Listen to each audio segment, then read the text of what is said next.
ভিক্ষা করার পরে তার প্রয়োজন মেটানোর পরে কিছু টাকা একজনের কাছে গচ্ছিত রাখতেন। এইভাবে প্রায় 30 থেকে 40 বছর পর্যন্ত তার একটাই চিন্তা সে হজ করবে। কি করবে? সে হজ করবে। তার চিন্তা এটা, সে কি করবে? বাইতুল্লাহ তাওয়াফ করবে, সাফা মারওয়া সাই করবে, সে আল্লাহ পাকের ঘর দেখবে, আর রাসূল করিম সাল্লাল্লাহু আলাইহি ওয়াসাল্লামের রওজা মোবারক সে দেখবে। একটাই তার চিন্তা, সে হজ করবে। আর সেই মন মানসিকতা লালন করে সে কি করলো? 40 বছর পর্যন্ত 10 টাকা, 5 টাকা, 20 টাকা, 100 টাকা, 500 টাকা সে কি করলো? জমাইতে লাগলো। একটা সময় দেখা গেল তার শরীরে শক্তি কমে গেছে, অসুস্থ হয়ে যাচ্ছে। যার কাছে টাকা সে গচ্ছিত রাখতো, জমা রাখতো, তার কাছে গিয়ে বলল, আমার কত টাকা হয়েছে? দেখা গেল যে তার হজ করার জন্য যতগুলো টাকার প্রয়োজন অত পরিমাণ টাকা তার হয় নাই। যার কাছে টাকাগুলা জমা রাখতো ওই লোক চিন্তা করলো, এই লোকটা হজ করার জন্য আজকে এত বছর পর্যন্ত টাকা জমা রাখতেছে, আমি তার হয়তো শরীক হই, হয়তো আল্লাহ পাক এই নেক কাজের উসিলা আল্লাহ পাক আমাকে কিয়ামতের ময়দানে আমাকে আল্লাহ পাক জান্নাত দিয়ে দিবেন, আমাকে নাজাতের একটা ফয়সালা করে দিবেন। এই চিন্তা লালন করে তার বাকি টাকাটা যার কাছে টাকা জমা রাখতেন সে ফিল আপ করে দিয়ে তাকে হজে পাঠাতেন। সুবহানাল্লাহ। এই যে কিছুদিন আগে, 2-4 বছর আগে রাজধানীতে সে কি করে? কাজের বুয়া, বুঝেন কাজের বুয়া? মানুষের বাসা বাড়িতে কাজ করে। তার মনে বড় আশা, সে কি করবে? হজ করবে। বড় আশা, সে হজ করবে। ইয়াং মেয়ে, বয়স তেমন বেশি না, কিন্তু মনে বড় আশা, সে কি করবে? হজ করবে। আমাদের কাছে অনেক টাকা থাকতে পারে, অনেক পয়সা থাকতে পারে, শরীরে শক্তি আছে, সব কিছু আমাদের ঠিক, কিন্তু এই আশা আমাদের মনে জাগে না যে আমি হজ করব।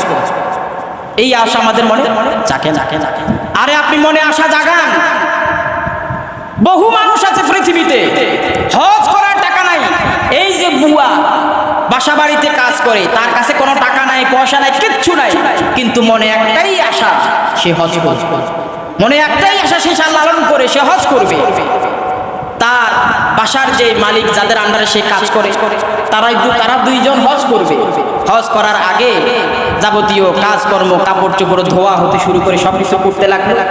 আর মনে মনে চোখ কান্তি করতে লাগলো, আশা লালন করতে লাগলো, আর চোখের পানি ছড়াতে লাগলো যে হায় রে, যদি আজকে আমার টাকা থাকতো, পয়সা থাকতো, অ্যাবিলিটি যদি থাকতো, আমিও তো বাইতুল্লাহ হজ করতে পারতাম।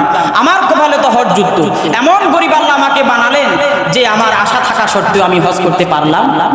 এই আশা করতে লাগলো। দেখা গেল কিছুদিন পরে, 2-4 দিন পরে হঠাৎ করে তার লগের একজন সঙ্গী, সেও কি করে? আরেক বাড়িতে কাজ করে। সে ফোন করলো যে তুমি হজ করবা? সে আশ্চর্য হয়ে গেল, হজ করবো মানে? আর হজ করবো মানে এটা কি কথা? আরে তুমি হজ করবা নাকি? বললো তো সারা জীবন তো একটাই আশা লালন করেছি, আমি হজ করব, কিন্তু আমার কাছে টাকা নাই, পয়সা নাই, কিছুই আমার কাছে নাই, হজ আমি কিভাবে করব? ওই মহিলাটা বলল তুমি হজ করবা কিনা সেটা বলো। সেই বলল অবশ্যই আমি হজ করব। এরপরে আল্লাহ পাক তার কপালে হজ জুটাই দিলেন। ওই যে তার মালিকারা, যাদের আন্ডারে সে কাজ করে, তার সে বান্ধবী, ওই বান্ধবী স্বামী এবং স্ত্রী 2 জন হজ করবে। হজের ফ্লাইট ওকে, সবকিছু ওকে, হজে চলে যাবে। কোটিপতি মানুষ, যে কোনো মুহূর্তে কাগজপত্র তৈরি করতে পারে, কোনো অসুবিধা হয় না। হজে যাওয়ার কিছুদিন আগে তার স্ত্রী এমন অসুস্থ হলো যে হজ করার মতো কোনো অ্যাবিলিটি তার মধ্যে নাই, কিন্তু তারা নিয়ত করেছে কি করবে? হজ করবে। এবার কি করবে? তাকে তো হজ করাইতেই হবে, যেহেতু তার ইচ্ছা, সে হজ করবে। এখন দেখা গেল যে এই মহিলা এমন অসুস্থ হয়েছে, হুইল চেয়ার ছাড়া তার আর চলবে না। এখন হুইল চেয়ার চালানোর জন্য একটা লোকের প্রয়োজন আছে, হুইল চেয়ার ঠেলানোর জন্য একটা লোকের প্রয়োজন আছে। তার ঘরে যে বুয়া, ওই বুয়াটা বৃদ্ধ, তাকে বললো তুমি কি পারবা? সে বললো আমি তো অনেক বৃদ্ধ, আমার বয়স হয়ে গেছে, আমি হুইল চেয়ার কি করতে পারবো না, ঠেলাইতে পারবো না, চালাইতে পারবো না, ধাক্কা দিতে পারবো না। এবার বললো তোমার কোনো পরিচিত এমন কোনো লোক আছে কি না যে গায়ে শক্তি আছে, জোয়ান মানুষ, জোয়ান মেয়ে, গায়ে শক্তি আছে, যুবতী মেয়ে, এরকম কোনো পরিচিত কেউ আছে? তখন তার মাথায় আসলো ওই আমার বোনটা, ওই আমার পরিচিত মেয়েটা, তার মনে আশা সে হজ করবে, তাকে একটু আমি দেখলেন আল্লাহ রাব্বুল আলামিন মনে ইচ্ছা থাকলে কিভাবে প্রক্রিয়া করে একটা মানুষকে হজ করাইতে পারে। সবকিছু কার ইচ্ছা? আল্লাহ পাকের ইচ্ছা। এই জন্য হজ করার জন্য অন্তরে আশা পোষণ করবেন, আশা লালন করবেন, আর আল্লাহ পাকের নিকট সব সময় দোয়া করবেন, আল্লাহ তাআলা আমাদের কপালে আপনি হজ্জে মাবরুর নসিব করে দেন, হজ্জে মাবরুর আমাদের কপালে দান করে দেন। যে হজ্জে মাবরুরের জাযা হলো, তার পুরস্কার হলো একমাত্র আল্লাহ পাকের জান্নাত। সুবহানাল্লাহ। হাজিরিন, যারা এখনো হজ করেন নাই, হজ করার যাবতীয় সামর্থ্য এবিলিটি আপনার মধ্যে আছে, আপনারা চেষ্টা করেন, হজ করেন। হজ করার কারণে বহু জিনিস থেকে আপনি মাপ পেয়ে যাবেন, বহু জিনিস আপনার পরিবর্তন হয়ে যাবে। একটা মানুষ আগে নামাজ পড়তো না, হজ করে আসার পরে সে নামাজ পড়তে লাগবে। একটা মহিলা আগে পর্দা করতো না, হজ করার পরে সে পর্দা করে। বহু লোক আছে, আমাদের সমাজেও আছে বহু লোক, হজ করার পরে যাবতীয় অপকর্ম ছেড়ে দিছে।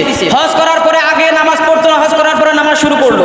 একটা মহিলা আগে পর্দা করতো না, হজ করার পরে সে পর্দা করতে শুরু করলো। আল্লাহ পাক কার মন মানসিকতা চেঞ্জ কখন করে দেয় আল্লাহ পাকে ভালো জানে। আল্লাহ পাক আমাদেরকে প্রত্যেকটি কথা